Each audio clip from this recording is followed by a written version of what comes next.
नमस्कार, आप देख रहे हैं एपीएन न्यूज। मैं हूं आपके साथ शालिनी श्रीवास्तव। रुक करते हैं खबरों की ओर। जयपुर में मुख्यमंत्री अशोक गहलोत आज लोक कलाकार प्रोत्साहन योजना का शुभारंभ करेंगे। कला एवं संस्कृति विभाग द्वारा जवाहर कला केंद्र के माध्यम से केंद्र में लोक कला एवं सामाजिक सुरक्षा उत्सव का आयोजन होगा। मुख्यमंत्री अशोक गहलोत दोपहर 3 बजे इसका शुभारंभ करेंगे। योजना के अंतर्गत प्रतीकात्मक रूप से कलाकारों को लोक कलाकार प्रोत्साहन कार्ड एवं वाद्य यंत्र भी वितरित किए जाएंगे। इनके कल्याण के लिए समर्पित इस योजना में 100 करोड़ रुपए का प्रावधान किया गया है। इसके तहत लोक कलाकारों को प्रति परिवार प्रतिवर्ष 100 दिवस प्रदर्शन के अवसर उपलब्ध करवाए जाएंगे। वहीं साथ ही लोक कलाकारों को कला से संबंधित यंत्र उपकरण खरीदने के लिए 5,000 रुपए की सहायता भी दी जाएगी। कार्यक्रम के बाद राजस्थान विश्वविद्यालय से जवाहर कला केंद्र तक कलाकारों की रैली निकाली जाएगी। इधर शिल्प ग्राम में मेले का आयोजन भी किया जाएगा। इसमें लोक कलाकार बहरूपिया, फड़, हेला ख्याल समेत अन्य कलाओं की प्रस्तुति देंगे। मेले में फूड स्टॉल्स भी लगाए जाएंगे। इसमें आगंतुक विभिन्न व्यंजनों का स्वाद ले सकेंगे। अभी 1 मिनट में एक बात बोलूंगा फिर चला जाएगा मैडम के पास। बोलने दो, थोड़ा सा नया। इस खबर पे ज्यादा जानकारी के साथ हमारे संवाददाता रूप नारायण सवरिया हमारे साथ जुड़े हुए हैं। रूप नारायण, सीएम अशोक गहलोत लोक कलाकार प्रोत्साहन योजना का शुभारंभ करेंगे, तो इस योजना के तहत किन किन कैटेगरी के या किन किन क्षेत्र के कलाकारों को इसमें मदद मिलेगी और क्या कुछ प्रतिक्रिया होगी इस योजना से जुड़ने के लिए? देखिए शालिनी, मैं यहाँ बताना चाहूंगा कि लोक कलाकार जो है उनको प्रोत्साहन के लिए ये योजना है। और प्रोत्साहन का मतलब है कि लोक कलाएं जो है राजस्थान के स्थानीय जो कलाकार हैं वो बपंग बजाने वाले हो, कई वाद्य यंत्र जो राजस्थानी लोकगीत गाने वाले हो, राजस्थानी वाद्य यंत्र बजाने वाले हो, और कठपुतली नचाने वाले हो, ऐसे जो है कई जो है लोक कलाकार जिनकी को आज हालात ये है कि उनको पेट भरने का भी जो है वो नहीं मिल पा रहा होता। उन चीजों को डेवलप करने के लिए, लोक कलाओं को यहाँ पे वापस राजस्थान में जो है लोकप्रिय करने के लिए मुख्यमंत्री अशोक गहलोत ने एक बड़ा कदम यहाँ पे उठाया है। और ऐसे लोक कलाकारों को जो है प्रोत्साहन यहाँ देने के लिए आज आयोजन किया जा रहा है, जिसमें उनकी जो विलुप्त होती लोक कला है राजस्थान की, उनको वापस पुनर्जीवित किया जा सके और लोगों तक उन कलाओं को पहुंचाया जा सके। क्योंकि इंटरनेट का जमाना है, सारे जो आजकल वर्तमान युग जो है वो लोक कलाओं से दूर होता जा रहा है कहीं ना कहीं पे। तो जो लोक कलाकार है उनकी रोजी रोटी पे भी कई बार संकट यहाँ पे देखने को मिल रहा है। तो उन सब चीजों को दूर करते हुए जो है अपनी संवेदनशीलता दिखाते हुए राजस्थान के मुख्यमंत्री ने इन लोक कलाओं को पुनर्जीवित करने के लिए और इनका सहयोग करने के लिए जो है ये आयोजन यहाँ पे किया है जयपुर में। और लोक कलाकारों को जो है प्रोत्साहन देते हुए जहाँ 5-5 हजार रुपए के उनके लोक वाद्य यंत्र जो है उनके वो भी वहाँ भेंट करेंगे और कई जो उनके लिए योजना है वो योजनाओं यहाँ पर लागू करेंगे। जी, अशोक गहलोत के द्वारा ये बहुत बड़ा अहम कदम है कला से जुड़े लोगों के लिए। फिलहाल आप हमारे साथ बने रहिए, आगे भी खबर पे आपसे अपडेट लेंगे। जयपुर में सीएम अशोक गहलोत ने बीजेपी पर तंज कसते हुए कहा कि राहुल गांधी की सभा में लाखों लोग आए और पीएम की सभा में कुर्सियां खाली रह जाती हैं। गहलोत ने कहा कि उत्तर प्रदेश में किसी अफसर पर बिना मुख्यमंत्री की मंजूरी के कोई छापा नहीं डाल सकता। एक यहाँ का मुख्यमंत्री है, मैंने 5 साल में एक बार भी एंटी करप्शन ब्यूरो में कॉल नहीं किया। इतनी निष्पक्षता से राजस्थान में काम होता है और राजस्थान को बदनाम करते हैं कि करप्शन बहुत है। गहलोत ने कहा कि जिस राज्य में चुनाव होते हैं वहां ईडी, सीबीआई, सीआईडी के छापे शुरू हो जाते हैं। जिसने गलत किया, चोरी भ्रष्टाचार किया, उसे हथकड़ी लगाकर जेल भेज दिया जाता है। गलत तो वो है कि गृह मंत्रालय बैठकर मॉनिटरिंग करवाता है कि चुनाव वाले राज्य में मुख्यमंत्री के नजदीक लोग कौन कौन है, उसके यहाँ छापे डालो। अगर उस नियत से आपने ईडी को भेजा है तो गलत है। सीएम ने मीडिया से कहा कि ईडी, सीबीआई और सारी केंद्रीय एजेंसी को आने दीजिए, वह यहाँ वो क्या कर लेंगे। आपके सामने मैं मोदी से बड़ा फकीर बैठा हूँ। मैंने एक ग्राम सोना नहीं खरीदा, कोई जमीन या फ्लैट नहीं खरीदा, मुख्यमंत्री आवास खाली करना पड़ा तो मुझे किराए का मकान ढूंढना पड़ेगा। बीजेपी के लोग झूठे आरोप लगा रहे हैं। 2500 करोड़ रुपए लगेंगे सरकार के। पहले हमने क्या किया, 100 यूनिट तक फ्री सबकी कर दी, 200 यूनिट तक का किया, फ्यूल चार्ज माफ किया, और 201 यूनिट होते ही फ्यूल चार्ज लगते थे। अब आज जो फैसला किया हमने पूरे प्रदेश के अंदर पूरे उपभोक्ताओं को और गांव के किसानों को, तमाम लोगों का फ्यूल चार्ज की जिम्मेदारी सरकार ले ली है 2500 करोड़ रुपए से। बहुत बड़ी राहत उनको मिलेगी अब पूरे प्रदेश के अंदर, ये मैं कहना चाहता हूँ। सर, आपने ओबीसी आरक्षण भी बढ़ा 27% किया है, उससे भी लाभ मिलेगा। कल मैंने कहा है 21% की बजाय, जब शुरुआत में अधिकांश लोगों को जानकारी नहीं है, जब सरकार हमारी बनी थी, जहाँ तक मुझे याद है, मैं कंफर्म कर रहा हूँ पूरे रिकॉर्ड से, कल मैंने कह दिया है रिकॉर्ड खम्बोले पुराना वाले। मुझे याद है कि 98 में जब मैं मुख्यमंत्री बना था तो पहली बार राजस्थान के अंदर ओबीसी का आरक्षण मैंने लागू किया था 21%।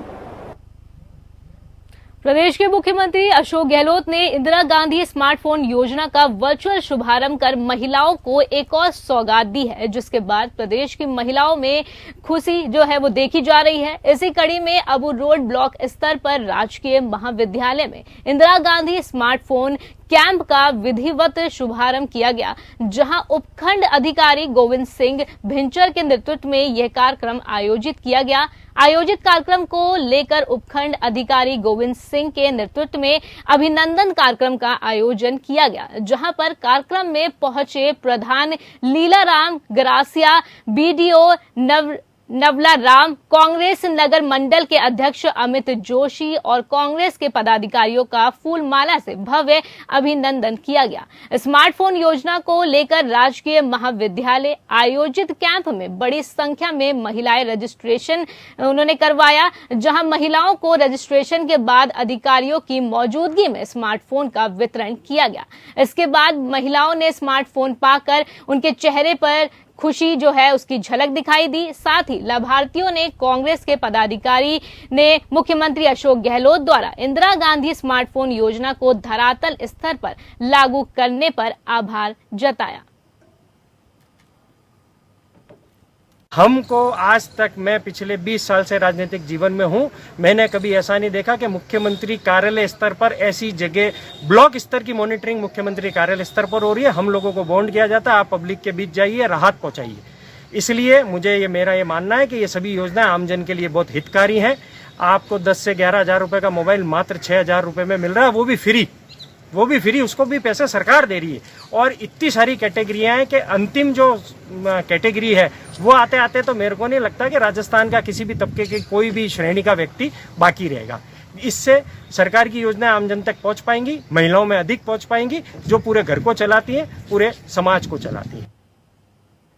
जोधपुर ट्रांसपोर्ट नगर विकास समन्वय समिति के बैनर तले गुरुवार से ट्रांसपोर्टर अनिश्चितकालीन धरने प्रदर्शन पर बैठ गए हैं। आक्रोशित ट्रांसपोर्टरों ने स्थानीय प्रशासन, एमपी एमएलए के खिलाफ जमकर नारेबाजी की। व्यवसायी कानराज मोहनोत ने कहा कि यदि सरकार समय रहते यहां के गड्ढे नहीं भरेगी तो आने वाले समय में सरकार को उन्हीं गड्ढों में डाल देंगे। समन्वय समिति के अध्यक्ष सोहन भूत्रा ने बताया कि 15 वर्ष से जोधपुर ट्रांसपोर्ट नगर क्षेत्र में सीवरेज, रोड, लाइट और अतिक्रमण जैसी समस्याओं को लेकर प्रशासन ने समय पर कार्रवाई नहीं की तो हमारा अगला रास्ता भूख हड़ताल और रास्ते बंद करना आदि रहेगा। उन्होंने कहा कि हम नहीं चाहते कि हमारी वजह से जोधपुर की जनता को परेशानियों का सामना करना पड़े। आगामी दिनों में ट्रांसपोर्टर से जुड़े करीब 600 ट्रांसपोर्टर को ट्रकों के चक्के जाम वो करेंगे।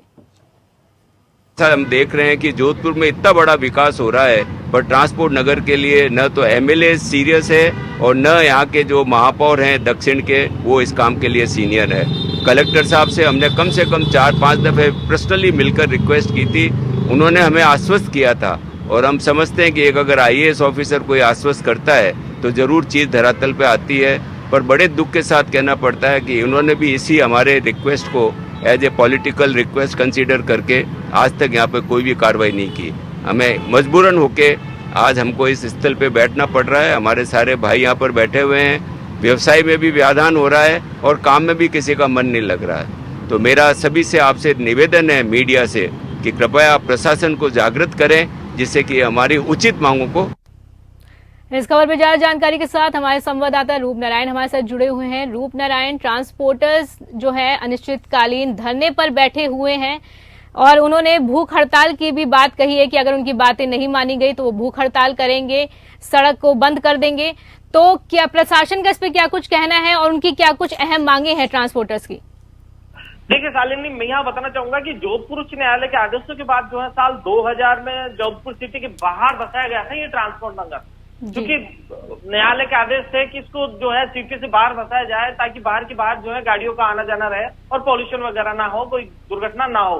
जो जब बसाया गया था उस टाइम जो रोड बने थे, उस टाइम जो सरकार ने यहाँ काम करवाए थे, उसके बाद किसी ने सुध नहीं ली और सुध ना लेने के कारण आज हालात ये है कि वहां पे रोड देखने को भी नहीं है। बड़े बड़े गड्ढे हैं जहाँ पे गाड़ियां आती हैं जाती हैं, तो कई प्रॉब्लम, कई समस्याओं का सामना इन गाड़ी वालों को, ट्रांसपोर्टर्स को करना पड़ रहा है।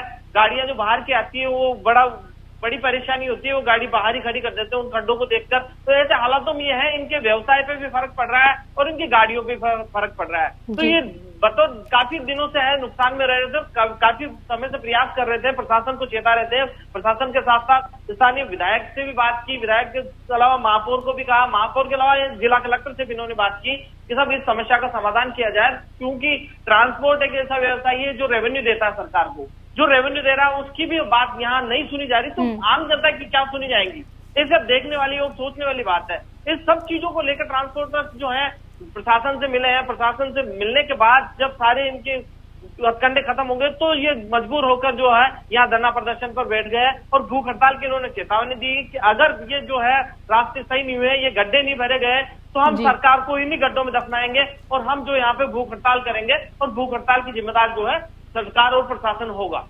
फिलहाल जो है इनकी समस्याओं का है कहीं ना कहीं जो है प्रशासन को समाधान करना ही पड़ेगा और प्रशासन जो है इस ओर देख रहा है और इस पर चर्चा जारी है।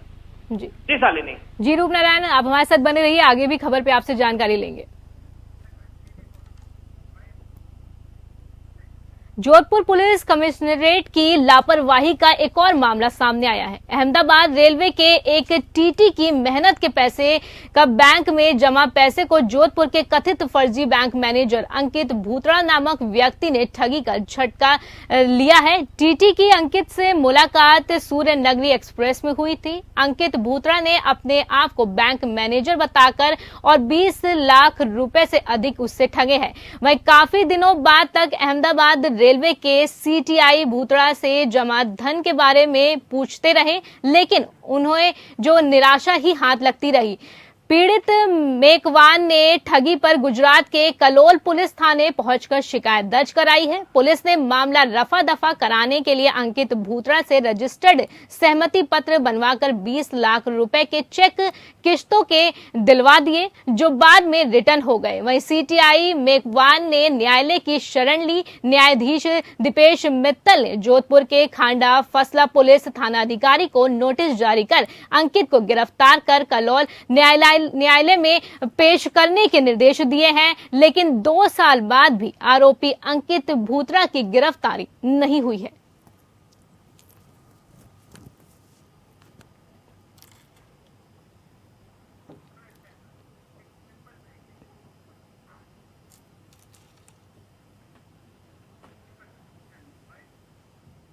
अलवर के बहरोड़ में जमीन हड़पने के लिए जीवित को ही मृत बता डाला।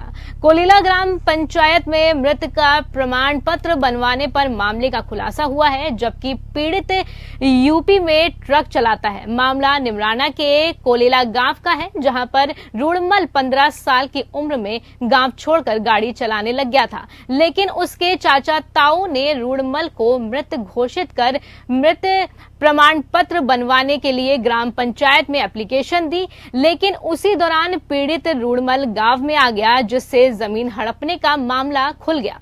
पीड़ित रुड़मल ने बताया कि वह 15 साल की उम्र में गांव छोड़कर गाड़ी चलाने उत्तर प्रदेश चला गया था। इसके बाद वह कई साल बाद जब गांव आया तो सामने आया कि उसके चाचा ताऊ ने उसकी जमीन को बेचने के लिए उसे मृत साबित कर दिया है, लेकिन गनीमत रही ग्राम पंचायत के द्वारा कोई पुख्ता सबूत नहीं होने से रुड़मल को मृत घोषित नहीं किया गया। नीमराणा कोर्ट ने पीड़ित को जिंदा पाए जाने पर जमीन बेचने का जो है वो रोक लगा दी है। साथ ही पीड़ित के द्वारा नीमराणा पुलिस थाने में जमीन हड़पने के साथ साथ अन्य कई धाराओं में मामला दर्ज कराया है। वहीं आरोपियों ने भी रुड़मल के खिलाफ नीमराणा पुलिस थाने में मामला दर्ज कराया कि रुड़मल नाम का आदमी फर्जी है, जबकि रुड़मल मर चुका है। इस खबर पर ज्यादा जानकारी के साथ हमारे संवाददाता रूप नारायण सावरिया हमारे साथ जुड़ गए हैं। रूप नारायण, एक जिंदा व्यक्ति को मृत घोषित कर दिया गया, चाचा ताऊ की इसमें साजिश बताई जा रही है। पूरा मामला जो है कहा जा रहा है कि जमीन को लेके है, तो क्या कुछ इस पे अपडेट है? जी बिल्कुल शालिनी, मैं यह बताना चाहूंगा कि जमीन को लेकर जो है अपने ही किस कदर जो है बदल जाते हैं। और यहाँ एक ये उदाहरण देखने को मिला है कि जो बच्चा 15 साल की उम्र में कमाने खाने के लिए बाहर चला गया गांव छोड़कर, तो बाहर जाने के बाद उन्होंने फायदा उठाया पीछे से, और फायदा उठाकर जो है कहीं ना कहीं कोशिश ये की कि वो उसके मृत घोषित करके वो जो जमीन है वो अपने नाम करवा दी जाए। लेकिन चूंकि जो व्यक्ति जो मैन रुड़मल था, उसको सूचना मिलने के बाद जो है रुड़मल गांव आया और उसने कहा कि भाई वो जिंदा है। फिलहाल जो है कोर्ट में मामला चल रहा है। कोर्ट के बाद जो है पुलिस ने सारी अन्य कई धाराओं में मामले दर्ज कर जो है दोनों पार्टियों के मुकदमे दर्ज किए। बड़ी बात यह है कि यहाँ पे दोनों पार्टियों ने मुकदमे दर्ज करवाया है। एक पार्टी का यहाँ ये कहना है कि वो मृत आदमी है, जो आया है रुड़मल वो असली नहीं है, और दूसरा ये कह रहा है कि मैं खुद रुड़मल हूँ और मैं जिंदा हूँ, जो मेरी जमीन हड़पने के लिए जो है 420 का मुकदमा उन्होंने वहां दर्ज करवाया। फिलहाल पुलिस जो है पूरे मामले को दर्ज कर इसमें जांच में लगी हुई है कि इसकी सत्यता क्या है, और सत्यता जो है शीघ्र ही पुलिस सामने लाएगी। जी रूप नारायण, बहुत बहुत शुक्रिया सभी खबरों पे हमारे साथ जुड़ने के लिए और ज्यादा जानकारी साझा करने के लिए। इंडियन बैंक ने इंदिरा नगर झुंझुनू शाखा के नए परिसर का शुभारंभ किया गया है। इस अवसर पर मुख्य महाप्रबंधक रोहित ऋषि, क्षेत्र महाप्रबंधक द्वारा शाखा के नए परिसर का उद्घाटन किया गया। इस कार्यक्रम में शशि रंजन गिरी, अंचल प्रबंधक जयपुर प्रेम यादव, मुख्य प्रबंधक विश्वदीप शर्मा आदि उपस्थित रहे। इस मौके पर गणमान्य ग्राहकों को भी आमंत्रित किया गया। रोहित ऋषि ने शाखा के नए परिसर में नए ग्राहकों से बैंक से जुड़ने का आग्रह किया है। साथ ही विश्वास दिलाया कि ग्राहकों के लिए एटीएम के साथ बैंक के सभी उत्पाद और सेवाएं 24/7 उपलब्ध रहेंगी। शशि रंजन गिरी ने विश्वास दिलाया कि सभी पुराने ग्राहकों को शाखा के नए परिसर में ट्रांसफर में किसी तरह की असुविधा नहीं होगी। शाखा प्रबंधक अर्जुन कचवाहा ने मौजूद सभी ग्राहकों को धन्यवाद दिया। पाली में विद्यालय प्रवेश द्वार का विधायक सुखवीर सिंह जोरावर ने उद्घाटन किया।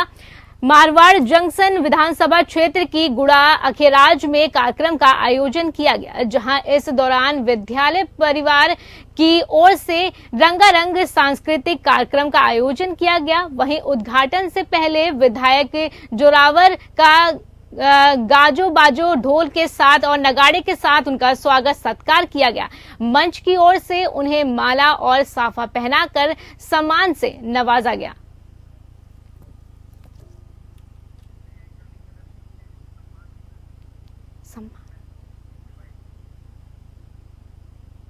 अलवर के बहरोड़ में मुख्यमंत्री के नाम ज्ञापन देकर मुआवजा दिलाने की मांग की गई। बहरोड़ में बरसात के बाद बाजरे की फसल में कीड़ लग जाने से परेशान सैकड़ों किसानों ने बीजेपी नेत्री डॉक्टर शानू यादव के नेतृत्व में तहसीलदार को ज्ञापन सौंपा। किसानों ने बताया कि बारिश के बाद बाजरे की फसल में कीड़ा लग गया है, उससे फसल पूरी तरह से चौपट हो गई है। बाजरा खाने लायक नहीं बचा है और न ही हम उस पर दवाई का छिड़काव कर सकते हैं। इससे हमारी मेहनत पर पानी फिर गया है और हमारी सरकार से मांग है कि वो जल्द से जल्द किसानों को मुआवजा दे।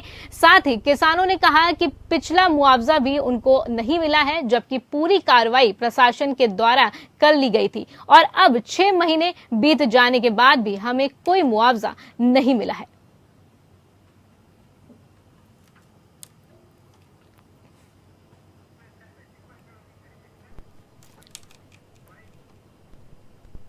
फिलहाल इस बुलेटिन में इतना ही। आप मुझे दीजिए इजाजत। नमस्कार।